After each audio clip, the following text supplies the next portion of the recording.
આપણે દેરામાં સાંભળો, આપણે દેરામાં ગયા, દર્શન ગઢપુર કર્યા પછી ગોપીનાથજી મૂર્તિ મહારાજ કે બોલાય નહીં. હરિકૃષ્ણ મહારાજ ના દર્શન કર્યા, વડતાલ દર્શન કર્યા, અમદાવાદ નરનારાયણ ઘનશ્યામ મહારાજ ના દર્શન કર્યા, કોઈ પણ ના દેરામાં કોઈ પણ સ્થાનમાં જઈને અહીંયા આવીને આટકોટ મંદિરમાં આવીને દર્શન કર્યા.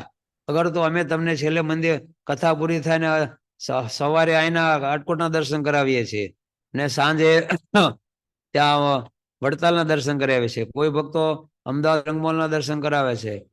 પ્રવીણભાઈ ને માનો કે કોસાડ ઘનશ્યામ મહારાજના દર્શન કરાવે છે. તો આપણે એક ક્ષણવાર જ દર્શન કરીએ છીએ ને, કારણ કે ઘડીક જ દર્શન કરવાનો ટાઈમ હોય, 1 સેકન્ડ 2-5 સેકન્ડ. તો દર્શન ક્યારે કર્યા કહેવાય?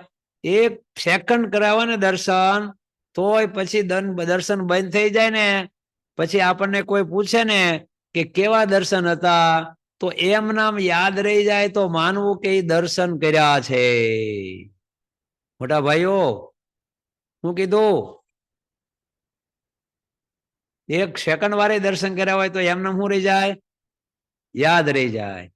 તો માનો કે આ ઘનશ્યામ મહારાજના દર્શન કર્યા આપણે કોસાડ મંદિરના, તો ભગવાને સોનેરી વાઘા પહેર્યા હતા, વાદળી ખેસ હતો, પાગ સોનેરી વાદળી હતી, એવા ભગવાનના વાઘા આપણને એમ નામ યાદ રહી જાય તો સમજવું કે આપણે 1 સેકન્ડ પણ કર્યા, પણ શું કર્યા? દર્શન કર્યા. પૂછ પડે, યાદ જ રહી જવા જોઈએ તો શું કર્યા કહેવાય? દર્શન કર્યા કરે. ભલે આમ દર્શન ખાલી થયા, આમ જો આટલી વાર જો આમ કર્યા, આમ દર્શન થયા, બસ કરી લીધા દર્શન, કરી લીધા, જય સ્વામિનારાયણ, બંધ. તો આખો દિવસ ન બોલાય, તો હજી દર્શન મન મૂકીને શું કર્યા કહેવાય? કર્યા કહેવાય.